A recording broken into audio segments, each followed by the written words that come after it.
الدین کی رپورٹ کے مطابق کسان بورڈ پاکستان کے مرکزی چیئرمین جام حضور بخش لاڈ صاحب کی قیادت میں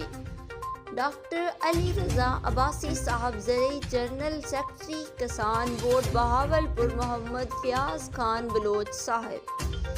ضلعی نائب صدر کسان board Bahawalpur deputy commissioner Bahawalpur Zaheer Anwar Jappa صاحب سے ملاقات،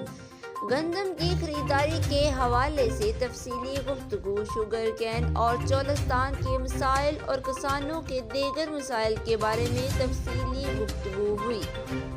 ڈپٹی کمشنر بہاولپور نے توجہ سے سنے اور کسانوں کو درپیش مسائل کو حل کرنے کی یقین دہانی کروائی۔